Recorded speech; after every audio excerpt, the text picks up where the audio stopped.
Hello everyone, I'm Ainur. Welcome back to our weekly podcast. and with us today we have Nazato over here. Okay, so today kita akan cakap topik yang actually quite casual. Basically sebab both of us are young, I would say. Betul. Okay, so we'll be talking about the Gen Z's perspective on corporate lawyering. Okay, because as we both know, okay, we're both I would say associate lah, and we're doing corporate at the moment. So we would want to get some insights from Nazato because she has also been working for quite some time, and we would love to know about her perspective being a Gen Z working as a corporate lawyer.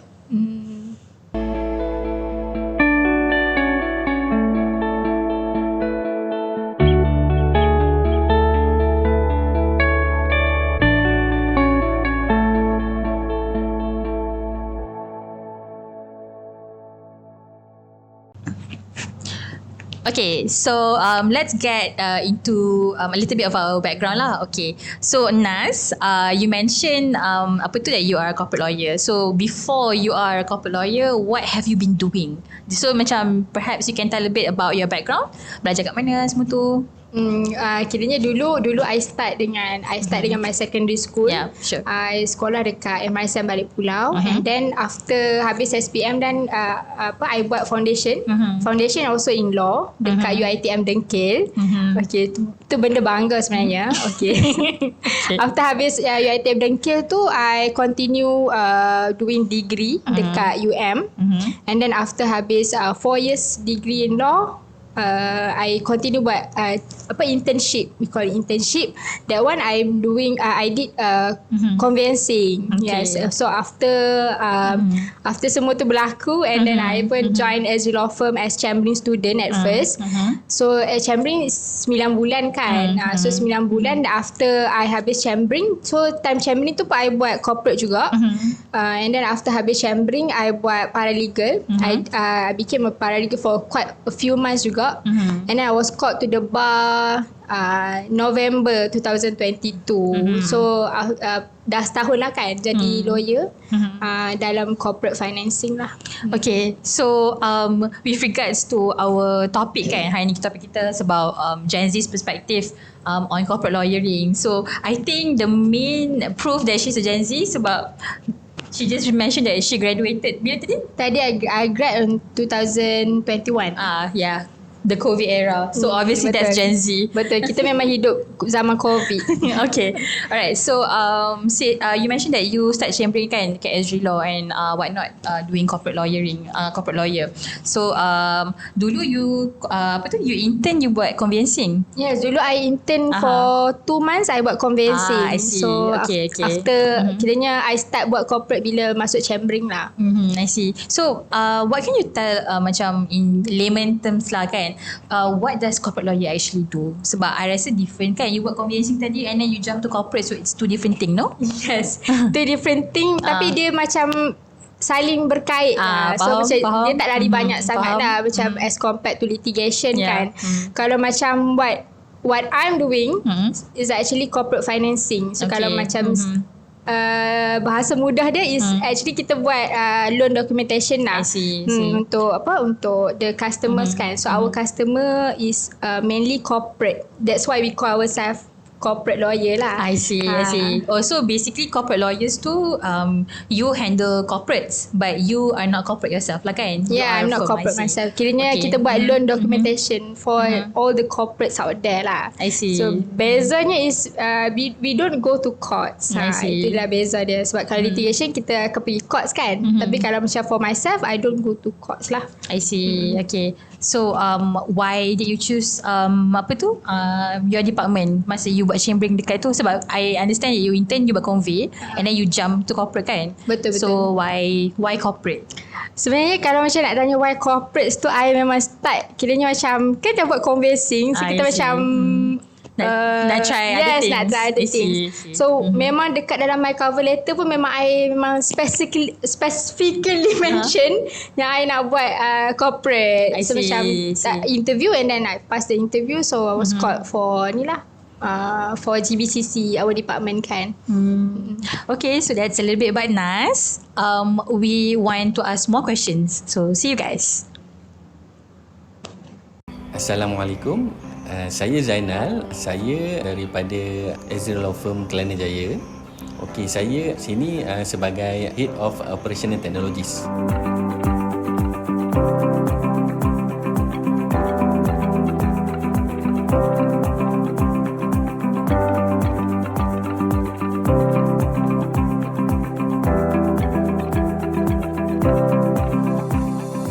Tugasan saya dekat sini adalah memantau ataupun untuk menguruskan segala infrastruktur IT lah, sistem dan berkaitan lah dengan teknologi. Jadi apa yang saya buat dekat sini adalah memberi support lah, support kepada lawyer-lawyer, kepada staff-staff berkenaan dengan teknologi lah bagi melancarkan pengurusan dan kerja mereka.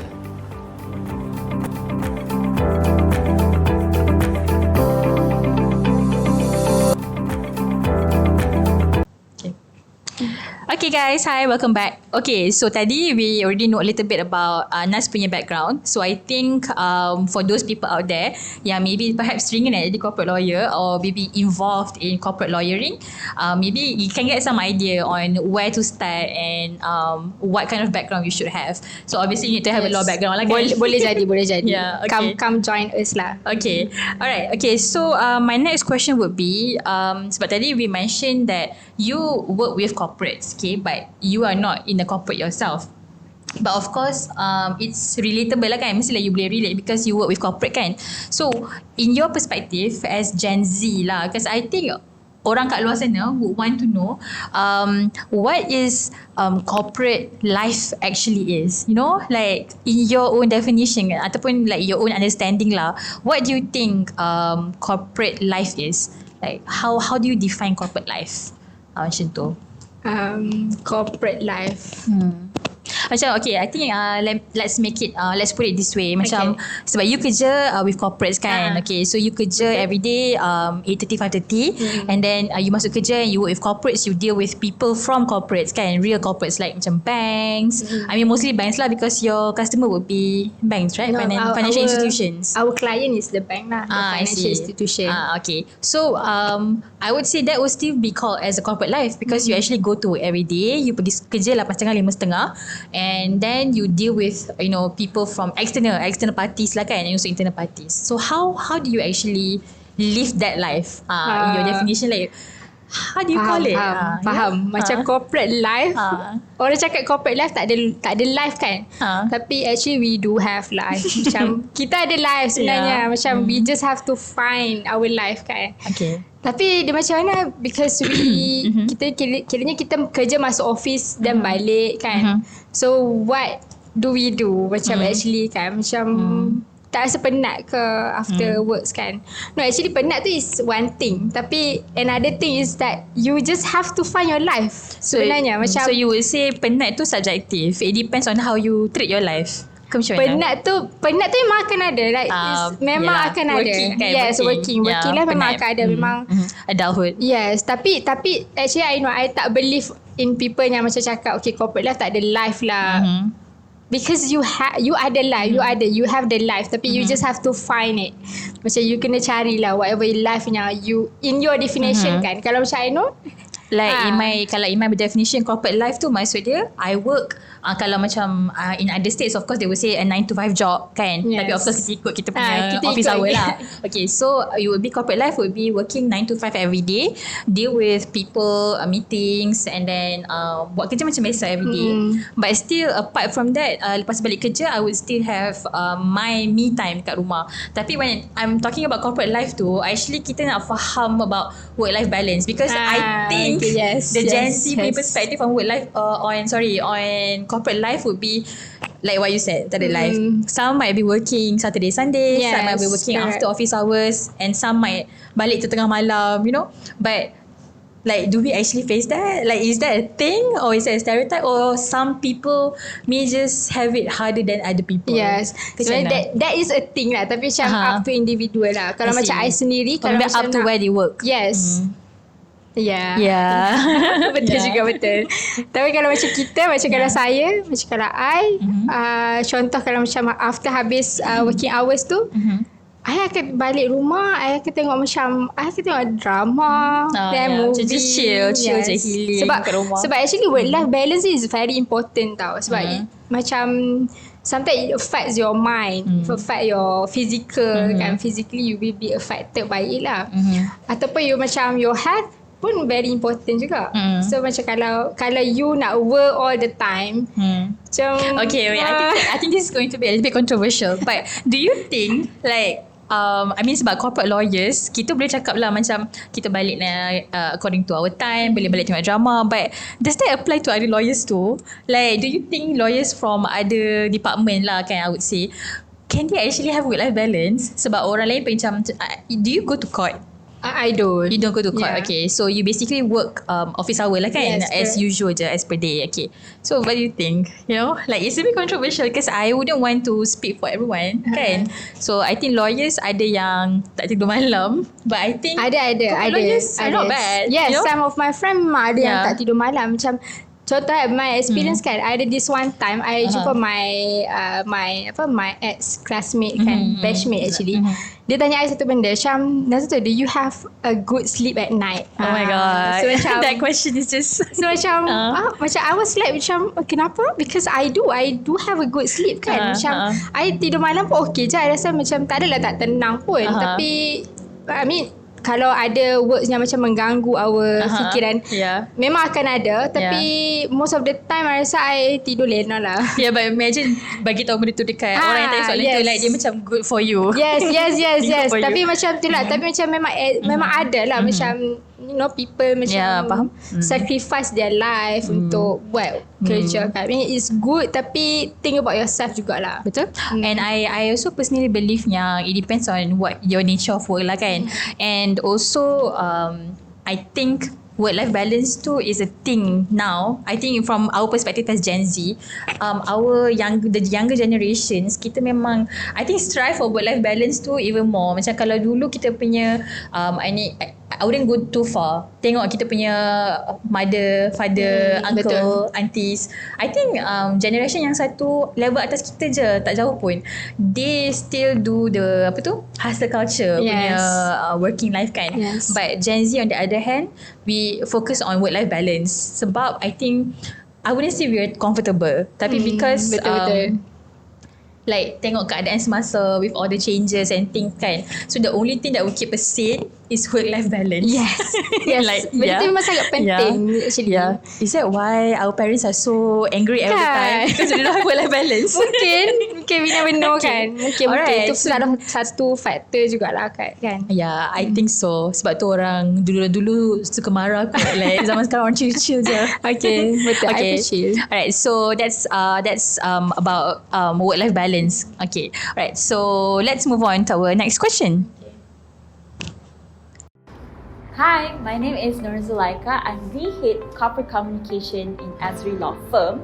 So what I do basically is to oversee the firm's communication and public relation matter at a corporate level. Other than that, it's also to focus in terms of developing the internal and also external communication strategies for the firm. I will also have to ensure all the information are structured, well-mannered, and also consistent. Besides that, we also have to focus in terms of relaying the positive message and increase brand awareness for the firm.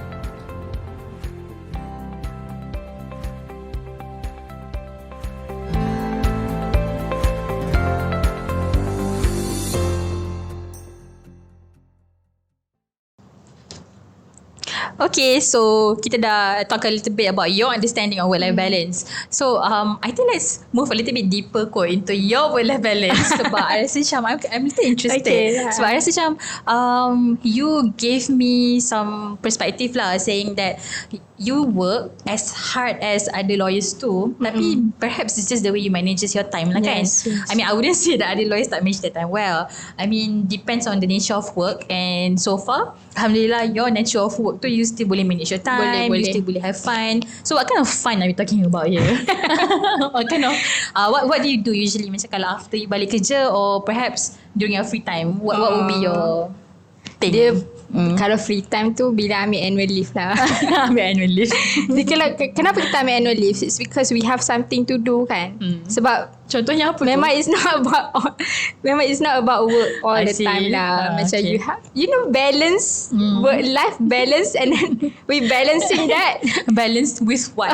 Apa yang you buat? Kalau macam I macam kalau nampak I ambil cuti lama sangat tu, maksudnya I pergi travel. Oh wow. I Macam think corporate lawyers have the travel. kacing. Not actually kecil, but we have to macam force to cari Cari duit. cari duit kan. I Macam see, mana okay. lagi. So macam kalau I macam pergi travel tu for agak malu nak cakap, tapi tak apa, kita expose je diri kita. Macam I usually go to concert lah. So you're a concert person lah. What kind of concert do you like? Concert, no, not concert person, it's concert goers. Oh, okay. How do you spell it? Goers. Goers or concert goers. Oh, I Yes. see. Okay. Ah. Okay. So, corporate lawyers can be fun too. They go to concerts, guys. So, if you strive to go to travel and concerts, be a corporate lawyer. So, what kind of concerts do you like? Like, you suka apa? I usually tengok K-pop concert. Oh, I see. Tapi itulah macam about K-pop, they don't come to Malaysia tau. So we have to go Oh, so outside. that's why you have to simpan duit and you have to work hard so you can go to concerts. Yes, I can go I to concert. see. Kiranya macam my end goal kan, macam okay, dah kerja. So apa yang I buat? I pergi konsert. Okay, so what do you think kalau you are not in our generation tapi maybe in your parents' generation, what do you think they will say about young people kerja lepas tu obviously enjoy their youth and pergi konsert macam ni? What do you think they would think about us doing that? Kalau macam my parents, dia cakap macam macam mana? Dia tak adalah cakap buang duit, tapi dia akan macam simpan duit tu. Macam for how long kan kita nak simpan? Macam simpan. And what for? Simpan lah, tapi macam Beli rumah, kahwin. betul. Tapi macam carilah your own happiness kan. I Macam see. what makes you happy actually. Okay. Kalau macam parents saya, dia memang cakap lah macam simpan duit. Itu I mean, nasihat. doesn't mean you pergi konsert you tak simpan duit. I mean, you still have savings, but you still spend a huge portion of your income tu for what you like kan. Tapi betul. I think it's unfair to say macam konsert semua tu buang duit, because I think our parents pun dulu maybe diorang inclined towards kahwin awal, inclined towards nak beli rumah. So if they were to save money, they would want to use it into assets semua tu kan. correct. Doesn't make the younger generation reckless with their money. Macam I think orang lain macam some people pergi, like you yourself, you pergi concert kan. So macam myself, perhaps I spend my money on things that I like. Macam I beli luxury items for myself.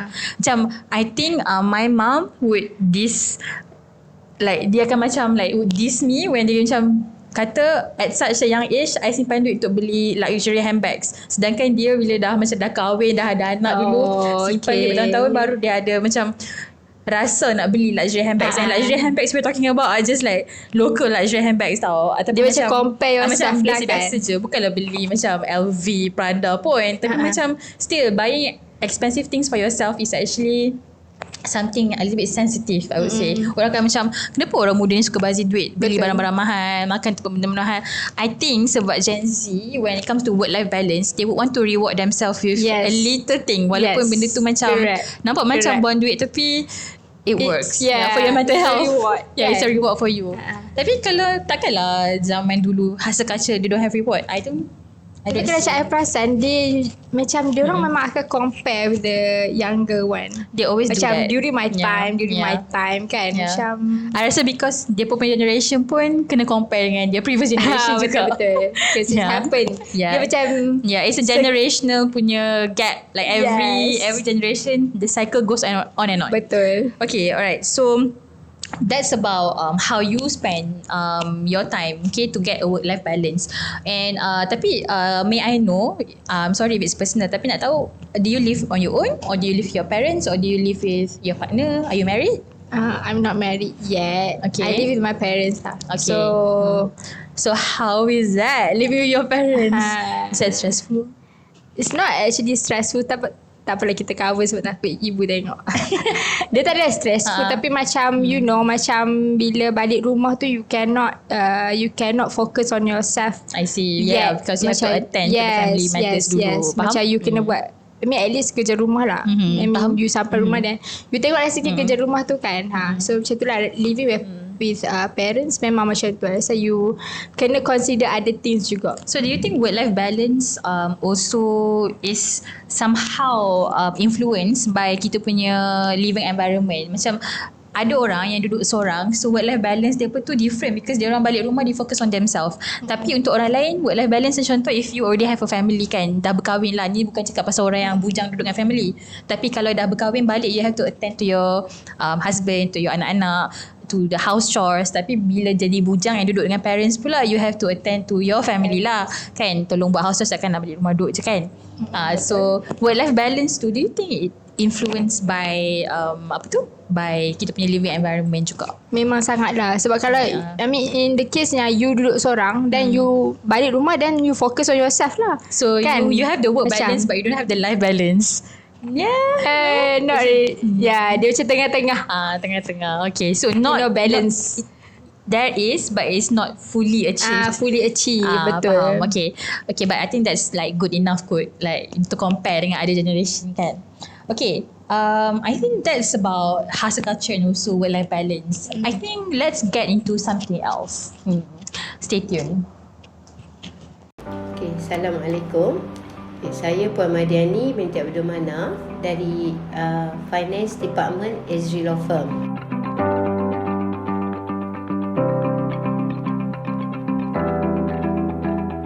EzriLaw Firm, jabatan kewangan kita terbagi pada dua, iaitu di client account dan juga office account.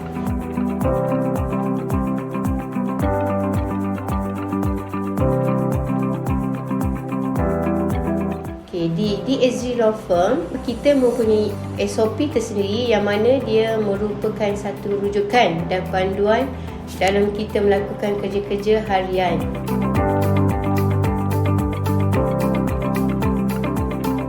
SOP ni penting kerana dia akan menjadikan kerja-kerja kita lebih lancar dan efisien.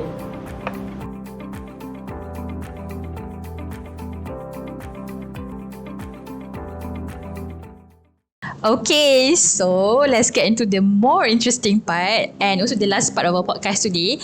So kita dah faham about Nas punya life a little bit. So basically you just expose your life to people. Betul, I just did. Okay, tapi which is an interesting take for me sebab I myself is a Gen Z lah, and I think we're the same age, no? We are the same age. Yeah, we're the same age. So basically my life pun lebih kurang macam Nas. It's just that perhaps we have different way of spending our time, you know, and perhaps we have different working life juga, working ethics and whatnot. Tapi I think one thing that actually interests me is that a term that is commonly used among the Gen Z, regardless lah whether you actually work in a corporate institution yang macam financial institution, macam memang betul-betul corporate building, or basically just work in a firm pun, we still consider as corporate working kan. Okay, so there is this common phrase, I'm not sure if you heard it. Have you heard of corporate slave before? Of course. Itu benda yang macam memang dekat social media kita memang aku cakap corporate slave. It's all over X app. Yeah, it's all over X app. I think it's a discussion. It's a discussion that has been a discourse lah among all, like among, I think bukan Gen Z je, tapi the Gen Y, the millennials lah, they also talk about corporate slave sebab benda ni it has been going on for generations and it's not just Gen Zs. Tapi the term corporate slave tu is widely used by Gen Zs to justify working environment yang macam tak begitu work-life balance sangat lah.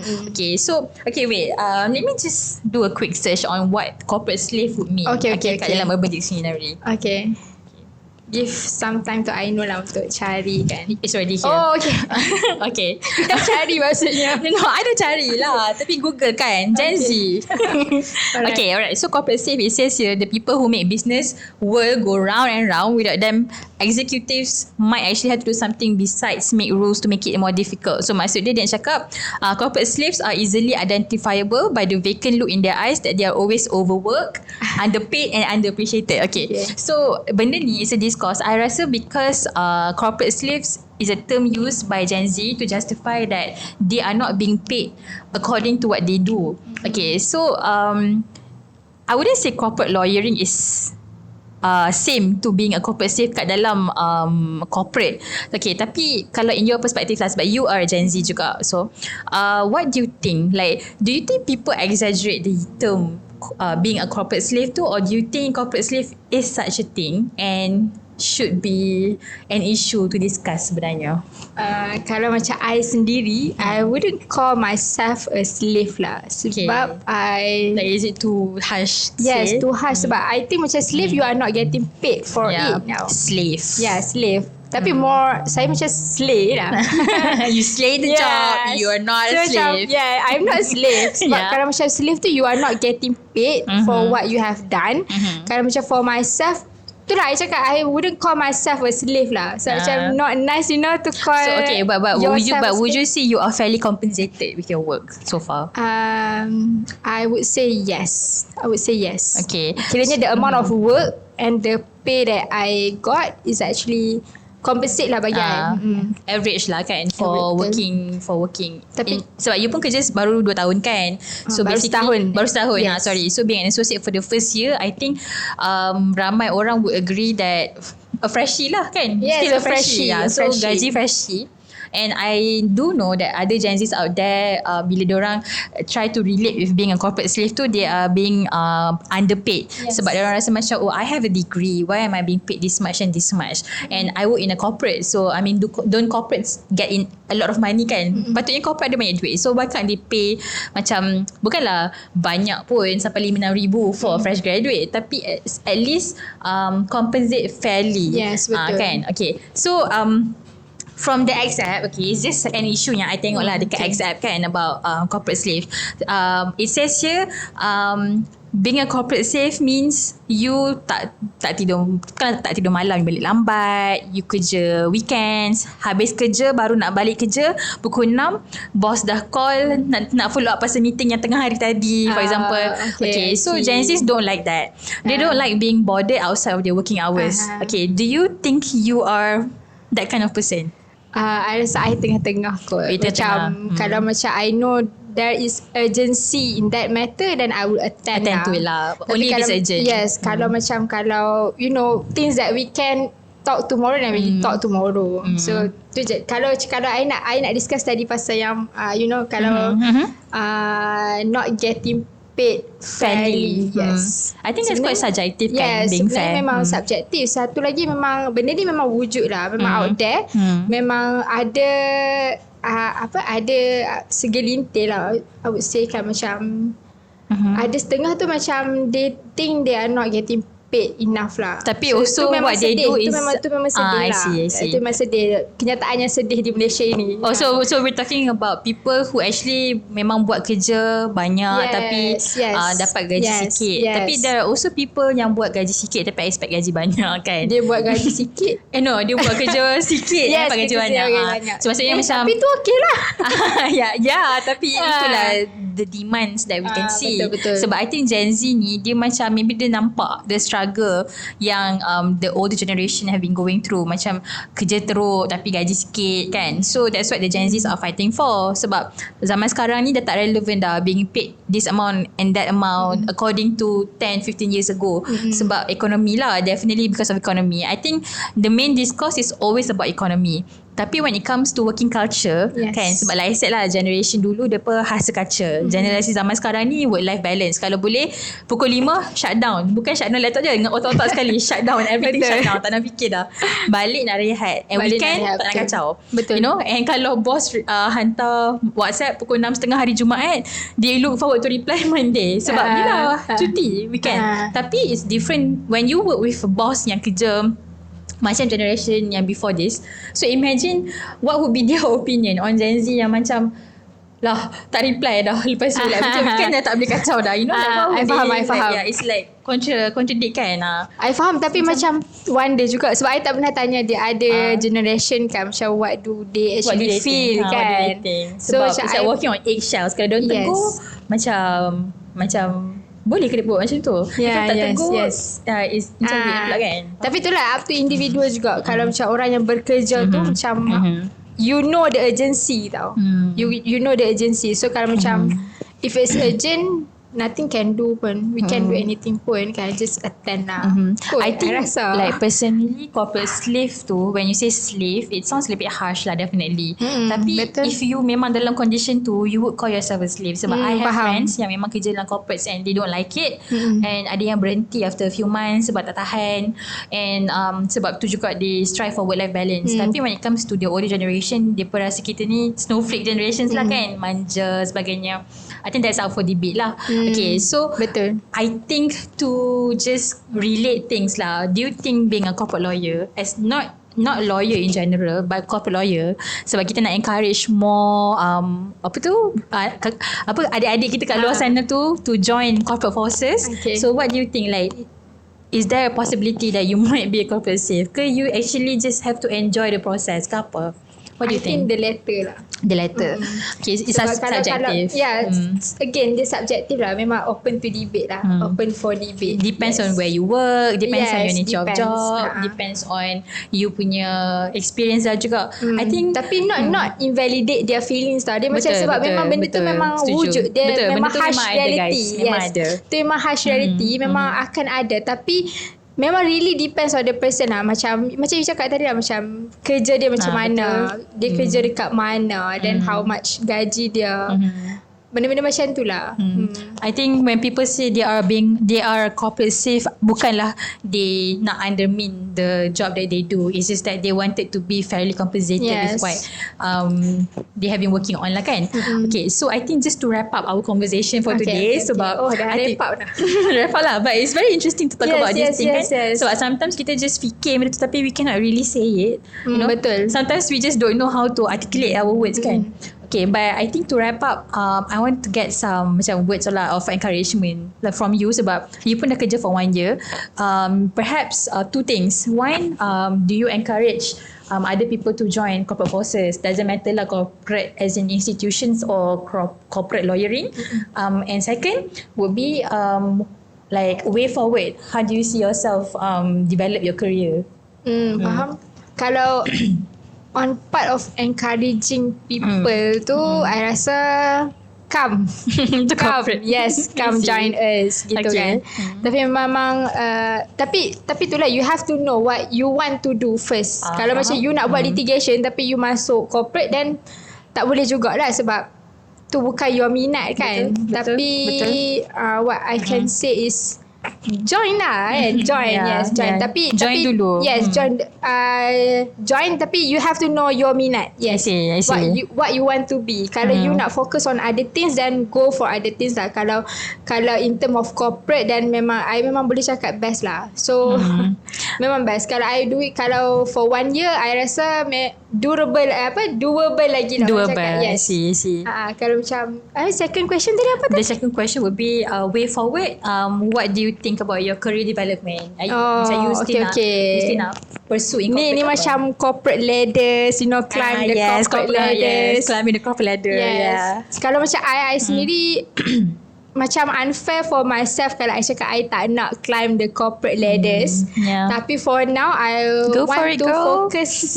I wanted to focus whatever I'm doing right now. Tapi plan tu ada to climb the corporate ladders. Tapi kita kena the execution tu dia macam take time sikit sebab we need to plan. Macam tu lah. So you mean macam to be able to climb pun, nak naik satu step tu pun, you have to make sure yang sekarang ni you do well lah. Yes, you do well dengan yang current, the present kan. You have to focus now in order for you to climb. So macam plan tu ada tapi execution tu maybe take a long time juga. I see. So macam itulah. Okay. Well, I look forward to actually pursue in corporate juga, because from what I heard from Nazatul, very good review by GBCC. So those yang macam teringin nak try working in corporate, especially in corporate commercial and corporate banking, corporate financing, you can try our corporate lawyering lah, because that's what we mainly do, and it's bit different. The nature is different than litigation, different than being in conveyancing, Conveyancing, yes. different than syariah and whatnot. Maksudnya we do more about we attend to corporates a lot compared to other department lah. Yes. Okay, so thank you very much Nazatu for your time. Thank you for your you for insight. inviting. You're welcome. So maybe we'll see you guys in other episodes. InsyaAllah. Bye.